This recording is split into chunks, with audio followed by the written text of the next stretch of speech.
Hello guys, welcome to our YouTube channel agriculture and GK. मेरा नाम है तन्वी सावंत और आज मैं आप लोगों से how to prepare for IBPS AFO 2020-21 के बारे में डिस्कस करूंगी। पहले आईबीपीएस एएफओ का फुल फॉर्म है agriculture field officer. It is one of the specialist officer post जिसको हम एसओबी कहते हैं। आईबीपीएस का बोर्ड हर साल एग्जाम्स कंडक्ट करता है पीओ के लिए, क्लर्क के पोस्ट के लिए और स्पेशलिस्ट ऑफिसर्स का पोस्ट रहते हैं जिसके अंडर एएफओ आता है। तो इस साल का एग्जाम 2020-21 का हम प्रिपरेशन स्ट्रेटेजी देखने वाले हैं। So before we move forward, हमारा व्हाट्सएप का प्रीमियम ग्रुप है जहाँ पे only for 300 rupees per month you will get to join this group and we will be preparing for current examinations. आप ये पढ़ सकते हैं और ये ग्रुप ज्वाइन कर सकते हैं। व्हाट्सएप नंबर भी अवेलेबल है। So moving forward, eligibility IBPS AFO के लिए, अगर आपका 4 ईयर डिग्री ग्रेजुएशन इन सब्जेक्ट्स में हुआ है, agriculture, horticulture, animal husbandry, veterinary science, dairy science, fishery science, pisciculture, agri marketing and cooperation and banking, agro forestry, agriculture biotechnology, food science, agriculture business management, food technology, dairy technology, agriculture engineering and sericulture. अगर इन subject में से किसी में भी आपने graduation किया है तो आप एलिजिबल है एएफओ देने के लिए। The format of the exam, AFO के एग्जाम में प्रीलिम्स, मेंस और फिर इंटरव्यू ऐसा फॉर्मेट रहता है। सो प्रीलिम्स इस साल होगी 26 एंड 27 दिसंबर and mains at 30 Jan 2021। So prelims में सिलेबस रहता है कॉन्ट्स, रीजनिंग और इंग्लिश लैंग्वेज में, और मेंस में पूरा एग्रीकल्चर और रूरल डेवलपमेंट के ऊपर, करंट अफेयर्स के ऊपर सिलेबस रहता है। We will discuss the prelims section in detail. अब हम देखेंगे exam pattern of preliminary exam, यानी प्रीलिम्स के लिए सब्जेक्ट्स इंग्लिश लैंग्वेज, रीजनिंग और quantitative aptitude. English language we will have 50 questions और 25 मार्क्स मैक्सिमम, यानी half marks for each question. Medium of language English होगा and 40 minutes for that English language section. Reasoning के बारे में questions आएंगे 50 and maximum marks are also 50. Medium of exam will be English and Hindi. Exam duration will be 40 minutes.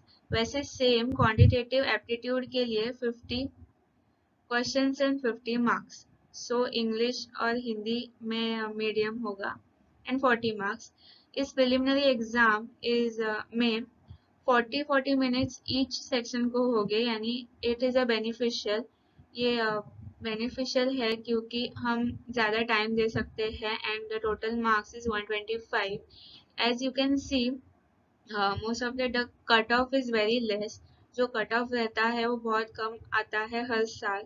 आप देख सकते हैं कि रिसेंट क्वेश्चंस में memory based question paper refer कर सकते हैं, और कट ऑफ अगर आप रेफर करें तो हर एक सब्जेक्ट में कम से कम हमें मार्क्स स्कोर करके हम ये प्रीलिम्स क्लियर कर सकते हैं।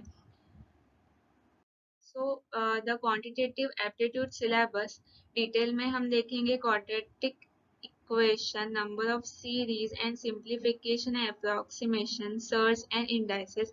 ये जो पार्ट है ये आप सिंपल है और ये पहले आप कर लेंगे तो इसमें से कम मार्क्स गेन कर सकते हैं।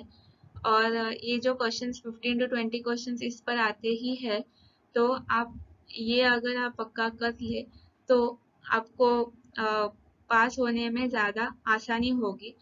और जैसे जैसे आप ये सब टॉपिक्स करते जाएंगे, ये डीआई भी बहुत इम्पोर्टेंट है, परसेंटेज भी बेसिक टॉपिक है जो लगता है, और फिर ratio and proportion, ages and partnership, simple and compound interest, average, mixture and alligation, number system, HCF and LCM, time, speed and distance, जो ट्रेन, बोट, स्ट्रीम के ऊपर एग्जाम्पल्स है वो, time and work, pipe and cisterns and mensuration.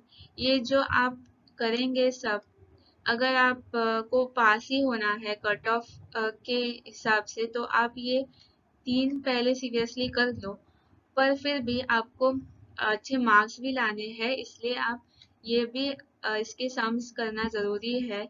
इसके जो sums है आप mock test दे सकते हैं और जो एग्जाम्पल सॉल्व करने में प्रैक्टिस करने में ज़्यादा से ज़्यादा टाइम लगा सकते हैं। Then English language syllabus, tense, vocabulary, direct and indirect speech, parts of speech, subject verb agreement, active and passive voice, rules of grammar, error detection, spotting error, sentence rearrangement, homonymous and homophone and fillers, article and preposition, reading comprehension. हमें agriculture graduates ज़्यादातर English language को हम ज़्यादा prefer नहीं करते हैं, इसलिए हमारी ये लैंग्वेज वीक हो सकती है, तो पॉसिबिलिटीज़ कम होती है ज़्यादा मार्क्स आने की इसमें। अगर आपकी इंग्लिश अच्छी है तो it is a good chance. अगर आपको कट ऑफ में उतरना है तो सेंटेंस रीअरेंजमेंट ये जो पार्ट है, रूल्स ऑफ ग्रामर जो पार्ट है, जो इजी पार्ट है वो आप पहले कर लेंगे तो कट ऑफ के अनुसार जो इसमें सेंटेंस रीअरेंजमेंट और रूल्स ऑफ ग्रामर के जो क्वेश्चंस आते हैं, ज़्यादा से ज़्यादा क्वेश्चंस आते हैं इस पे, और ये जो आप सब कर लेंगे तो उसमें से एक दो क्वेश्चंस अगर आपको आ भी जाए तो कट ऑफ के अनुसार आप पास हो सकते हैं। अगर आपको अच्छे मार्क्स भी लाने हैं तो ये सब reading comprehension is also good, क्योंकि बहुत इजी रहता है, आपको पैराग्राफ रीड करना रहता है और आंसर्स वहीं पे रहते हैं, so it is also a good way to get marks. फिर रीजनिंग का सिलेबस है common sense reasoning, coding decoding, syllogism, coded inequality, sitting arrangement, puzzles, input output and analytical reasoning.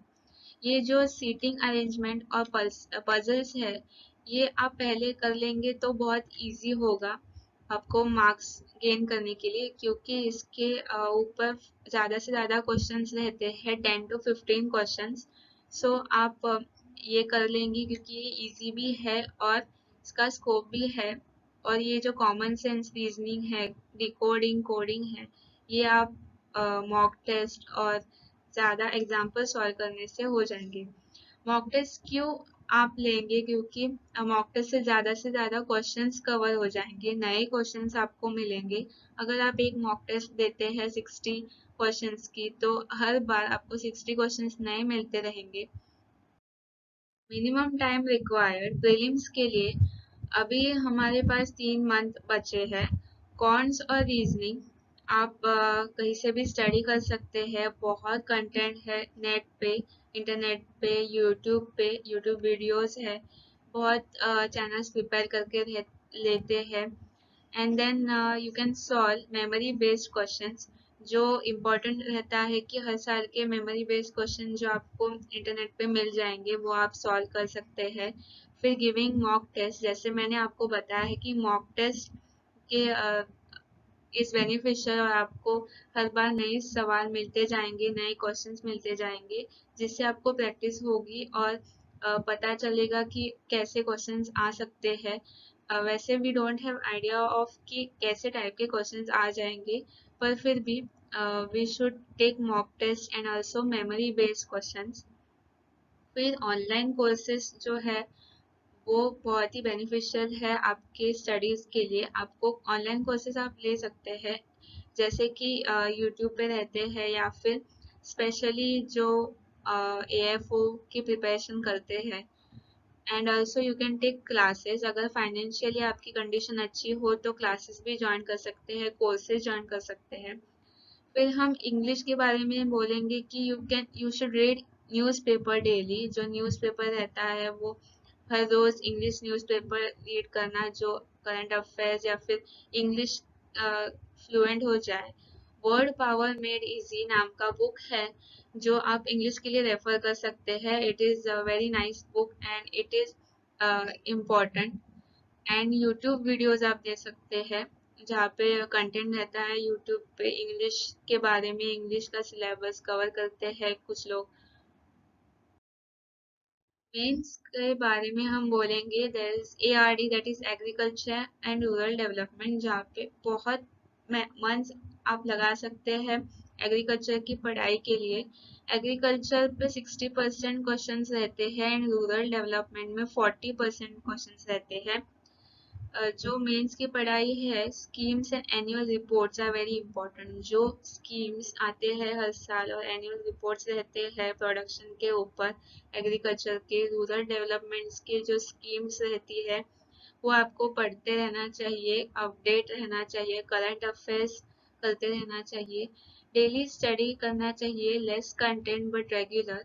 अगर आप रेगुलर करते जाएंगे मेंस के लिए एग्रीकल्चर और जो रूरल डेवलपमेंट का सिलेबस है वो आप डेली स्टडी करेंगे तो बेनिफिशियल होगा। Keep watching daily videos and update. Daily videos जो करंट अफेयर्स में है, अपडेट्स जो करंट है वो करते रहना चाहिए। फिर always remember there is an interview. Interview भी बहुत इम्पोर्टेंट है क्योंकि जो आप पढ़ाई करते हैं एग्रीकल्चर एंड रूरल डेवलपमेंट की, उसके बेसिस पे ही इंटरव्यू पे क्वेश्चंस आते हैं। फिर the main thing you have to do is believe in yourself and keep the confidence intact. आपको खुद पर भरोसा होना चाहिए कि आप ये क्रैक कर सकते हो। प्रीलिम्स अगर क्रैक हो जाए तो मेंस में आपको बहुत फोकस करना होगा एग्रीकल्चर के लिए और रूरल डेवलपमेंट के लिए, जो एएफओ की पोस्ट है उसके लिए। देन एएफओ मेंस में एग्रीकल्चर पार्ट में, कोर एग्रीकल्चर में जो पार्ट है उसमें agronomy, soil science, animal husbandry, mineral nutrition, horticulture, poultry and fisheries ये सिलेबस है। फिर डायनेमिक एग्रीकल्चर में agriculture current affairs, recent agriculture and horti production data, agri census, livestock and census, ISFR 2019 and MSP 2020 and annual reports। ये जो आपको बहुत सारा syllabus है, जो कोर एग्रीकल्चर है, जो हमें हमारे ग्रेजुएशन के टाइम में हो जाता है, उससे हम डिटेल में करना चाहिए। और फिर dynamic agriculture is which we collect the information daily, जो हर रोज करंट अफेयर्स में जो एग्रीकल्चर रिलेटेड जो इंफॉर्मेशन है, एग्री सेंसस है जो recent agri and horti production data है, यानी कितना प्रोड्यूस हो रहा है हर साल, रिसेंट जो अपडेट्स है वो फुल अपडेटेड रहना चाहिए। लाइफ स्टॉक सेंसस ये जो है ये सब एएफओ मेंस के लिए इम्पोर्टेंट है। फिर रूरल डेवलपमेंट में we have is NABARD bankable projects, government schemes, Kurukshetra magazine, annual report of Department of Rural Development, NABARD annual report and priority sector lending। ये जो है रूरल डेवलपमेंट के का सिलेबस है, नाबार्ड के जो बैंकेबल प्रोजेक्ट्स है, गवर्नमेंट के स्कीम्स, ये जो रिसेंट है ये आपको करने चाहिए। Kurukshetra magazine is also the best magazine which is released every month, and annual report of Department of Rural Development, NABARD annual report, priority sector lending, ये सब जो करंट अफेयर्स के रिलेटेड, रूरल डेवलपमेंट के रिलेटेड है वो सब करना है। Then in agriculture, the primary chapters we have is agronomy, soil science, animal husbandry, horticulture, agriculture, engineering and fisheries। And secondary chapter में agrometeorology, milk, poultry, irrigation, production data, animal census, mineral nutrition and organic farming, ये जो है ये पूरा syllabus है agriculture का। जो अगर आप एग्रीकल्चर ग्रेजुएट हो तो आपको ये बहुत इजी है करने के लिए।